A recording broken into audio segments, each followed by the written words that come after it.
The problem with steroids is that they work, like really work. That's probably irresponsible for me to say, but if we're going to talk about the steroid epidemic, we need to do it honestly. Here's a 3-week trend cycle update for you guys. Buying trend in Thailand. Steroids build muscle way faster than something like creatine. It's not even close. If you started taking 5 grams of creatine every day for a year straight, you'd add about 2 pounds of extra muscle. If you started taking steroids at a normal bodybuilding dose, you'd probably add about 20 pounds of extra muscle that year. But it could be more depending on your genetics and how much you take. I'm a lifetime natural bodybuilder, and these are my testosterone levels right now, 485 nanograms per deciliter. That's right around the middle of the normal range for someone my age. This is bodybuilder Chase Irons, the world's most honest, enhanced bodybuilder. He also had blood work done this month. Where do you think his testosterone levels are? Maybe double mine or triple mine? Nope, his levels are literally off the charts. The test maxes out at 10,000 nanograms per deciliter, and his testosterone was higher than that. He openly admits to taking a lot of gear, and this shows just how big the gap between natural and enhanced can get. More people are taking steroids now than ever before. Why is that? Well, I think it's because more and more fitness influencers are opening up about their anabolic use. In theory, this honesty is a good thing. That's because anyone watching would be able to adjust their own expectations for their goals. If they're natural and they know their favorite fitness influencer isn't, they'd be able to lower their own standards and say, okay, well, now I know that result isn't achievable for me. But this kind of backfired.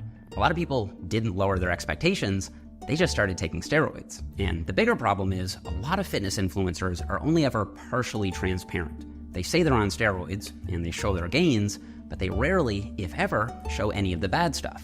So the only logical conclusion is that steroids are amazing, but that's misleading. So to help you understand exactly what happens to your body when you take steroids, let's inject some juice together and see what happens next. Good and bad. This is testosterone enanthate. It's one of the most common forms of steroids that people take. It's basically just a testosterone molecule with a carboxyl group attached and dissolved in a vegetable oil so you can inject it. There's also some kind of aromatic compound like benzoyl benzoate in here, which prevents bacterial growth and helps the testosterone dissolve better. When you inject the needle into your muscle, a bubble of oil is squeezed in between the individual muscle fibers, which spreads out and forms this elongated shape. The testosterone molecules then slowly make their way into the bloodstream over the course of several hours. There, enzymes called esterases cleave off that carboxyl group, and then the testosterone is carried by molecules called binding proteins to the muscle where it enters a single muscle cell. Now its job is to make that muscle cell bigger. And if that's all that steroids did, that'd be sweet and I'd be on them. But there's a lot more that happens. For one, your heart is also a muscle. So, of course, the same thing happens there. The testosterone enters your heart cells and tells your DNA to make your heart bigger. Having a big heart sounds like a good thing, but it's really not. When your heart grows, especially one compartment called the left ventricle, the extra bulk actually makes it harder for your heart to squeeze and relax. This means your heart won't be able to pump blood as effectively, which increases your risk of heart failure. Now, I want to say, I'm not the health police. You can do whatever you want with your own body, and I've got no problem with people who enhance. But I want people to at least be aware of exactly what you're doing and the full effect it has, good and bad. For example, not many people realize that steroids affect your brain. To explain this, I wanted to find someone with scientific education and firsthand experience with steroids.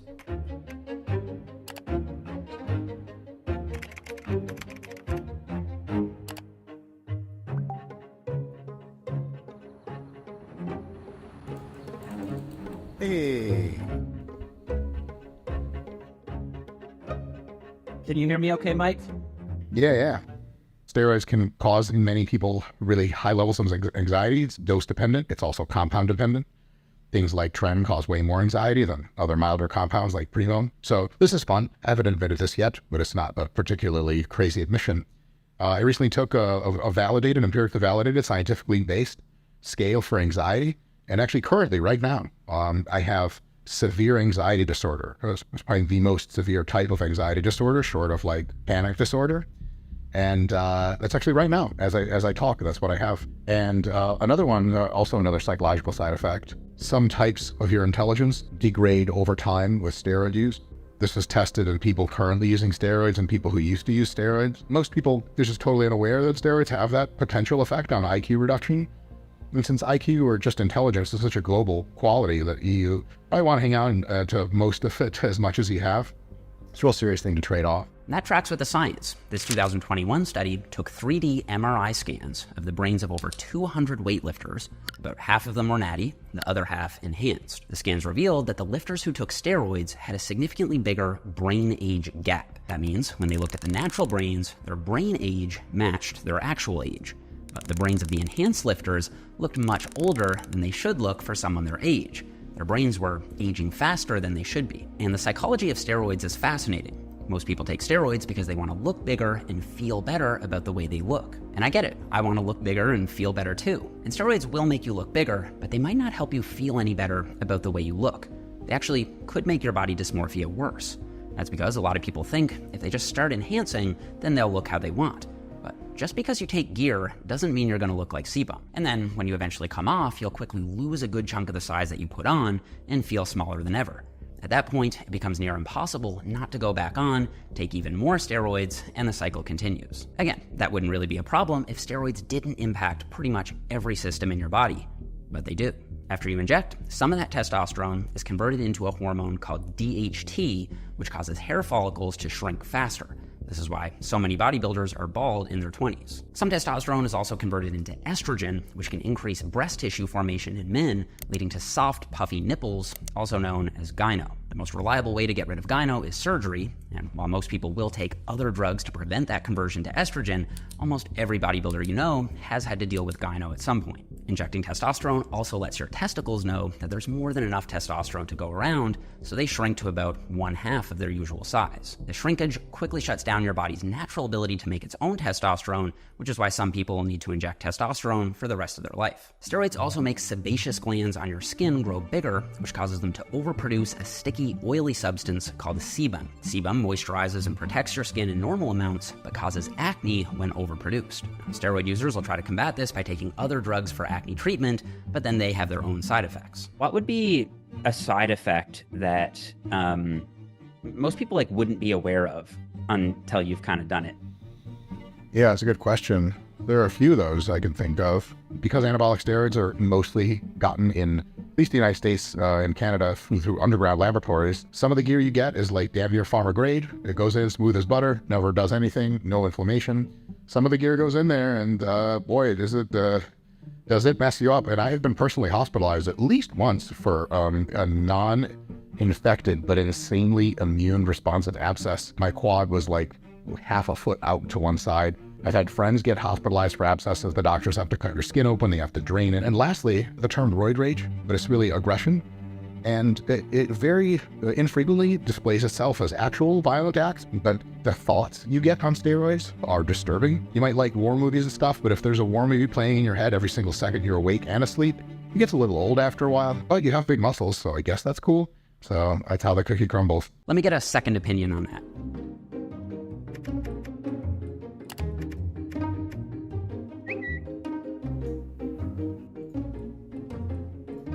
Hello. Yo. A pretty common reported anecdote is feeling like you just hit puberty again. For the first 6 to 8 weeks, it literally feels like you're 16 years old again. Is that a good thing or a bad thing? It's probably not a good thing overall because you're now an adult with the libido of a raging 16-year-old and you have responsibilities and things to keep up with and all you can think about is your perpetually erect penis basically, which is not ideal. Increased probability of injury. This is sometimes talked about when your strength is skyrocketing. Your connective tissue cannot maintain the pace of your muscular strength, and often this will lead to unnecessary injury in the gym because, if your bench goes up 50 pounds in 6 weeks, you're not gonna hold back. You're gonna keep pushing because this weight feels like a feather now. You're gonna, go as far as it can take you, but your connective tissue is not keeping up with that pace. And this, you'll see often bodybuilders that end up with brutal injuries. It's hard to say how much steroids shorten your lifespan, but they definitely do. One 2024 paper followed over 1,000 steroid users for 11 years with an average age of 27. During the same time frame, they also followed 60,000 people of the same age but not on steroids. 2.8% of the steroid users had died by the follow-up, while only 1% of the non-steroid users had died. That's a lot of excess deaths, which led the authors to note that the excess death rate in this young adult population is striking. Of course, this depends on the dose that you're taking. I think what a lot of people think is, I'm not going to go crazy with the juice. Like I'm just going to do a little like sports TRT or whatever, like 150, 200 milligrams a week. How do you feel about that? I think the word TRT is very conflated with like baby cycle essentially at this point. When you're on TRT, even if it looks on paper like a normal total testosterone, it is not representative of what you could do naturally. So even if you're on like, low dose TRT, on paper, you could define it as such, but it's certainly like you're essentially on mini enhancement territory perpetually, which I'm not to say that that's bad, because that's almost like the boat I fall into myself, essentially. It's just a matter of managing the risk to reward on it, and if you feel it is worthwhile for yourself, considerate of all of the factors that underlie it. Would you say there is a healthy way to use steroids? So everything is a spectrum in this case. So there are healthier and less healthy ways. And if you want to use steroids in a healthier way, then what you're going to do is start with very small amounts of them, check your blood work, do various heart scans and procedures, consult with a professional coach who does this for a living, have a medical doctor on retainer to make sure that you're getting every several months or twice a year blood work. You check your blood pressure all the time, you cycle properly, coming on and off. You take as little gear as will accomplish the effect you're interested in. If you do that, you can definitely do it healthier than not. But, there are ways to race a car and design a race car and design the suit and the crumple zones that make it safer. But as soon as you pass 200 miles an hour, safer is the term. It's not safe. It was never safe.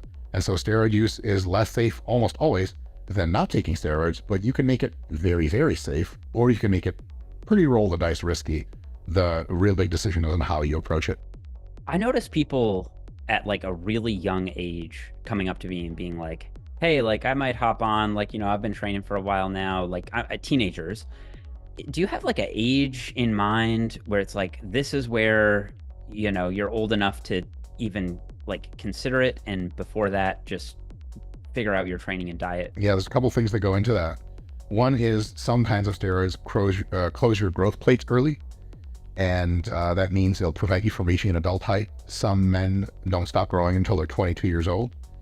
And if you start taking it when you're 16, you're probably going to be a short king for much longer than you anticipate. Well, actually, a shorter king than you ended up should have become with your genetics. And, to almost the same group of people to whom jacked lifestyle is important, being as tall as possible is also important, seemingly. Another thing is the brain develops in very, very high-level ways, well into your late 20s, and in subtle ways through your entire lifespan. And so until about your mid-20s, I would say there's a high probability that steroids will stunt your brain development to a significant extent. And so I would say my cutoff age generally, as the conversation for responsible medically supervised steroid use for serious goals by a serious individual, begins at age 25. The answer I usually give is like get at least 10 years of natural training under your belt, because you'll have figured out what works for your body. And then from there, you'll also by default be at least in your like mid-20s. Most people don't start lifting until they're at least, in their mid-teens. So, it kind of ticks both of those boxes. And so, yeah, I always encourage people. It's like, have you been training hard and smart for 10 years? If not, then I don't think it's decision time for you yet. And I'll be honest, there have been several moments in my own bodybuilding career when enhancing has been very tempting. Even now, especially with the fitness standards increasing rapidly and more fitness influencers juicing. And I think the standards have shifted so much since, we started out. Like 6 years ago, like I was in the natty or not conversation as a physique that's like almost too good. And now six years later, it's like you're the guy who doesn't lift but knows, But instead of enhancing, I've decided to do something different. I keep thinking maybe I've reached my natural limit for muscle growth, but have I actually? Am I actually at my natty limit, or have I just not been training as hard and smart as I could be? I wasn't going to reveal this, but this year I'm doing an experiment with McMaster University here in Canada to see how much muscle it's possible for me to build naturally this deep into my lifting journey. If I do everything perfectly, can I still make gains naturally? So for this entire year, I've been doing everything 100% perfectly in the gym. I'm tracking every single set, taking the last set of every exercise to true technical failure. I'm not skipping any sets or any workouts. I'm also committing 100% to my diet. I haven't missed a single day tracking in macro factor, and I've hit my calorie and protein goal every single day. Now, I'll be sharing my full results at the end of this year, but I can say that I've definitely made some solid gains already. This doesn't always show up as well on camera, but I've gotten more compliments about having put on some solid size at my local gym than I've gotten in years. But similar to me, what happens to a lot of guys is that they think they're at their natty limit and only steroids will help, when in reality, they're probably just not being as diligent with their training and their nutrition as they could be. Why not dial that up to 100% first? Then you can make that decision. That's how I feel anyway. And if you want to commit and join me on a year-long journey to truly dedicated lifting and eating, consider downloading my nutrition app, Macro Factor. You can try it for 2 weeks for free to see if you like it first, and it's really like having me as your own personal nutrition coach, but for a tiny, tiny fraction of the cost. We're about to hit 150,000 monthly users, which is pretty crazy, and we've gathered some incredible transformations from users of the app. Unlike other diet apps, Macro Factor uses science-based algorithms to tailor your calories and macros to your metabolism specifically. All you need to do is track your food and your weight, and the app will automatically update your nutrition each week. So I'll put a link to the free trial in the description box down below if you guys want to get started with me. And that's it for this one, guys. Don't forget to leave me a thumbs up if you enjoyed the video, subscribe if you haven't already, and I'll see you guys all here in the next one.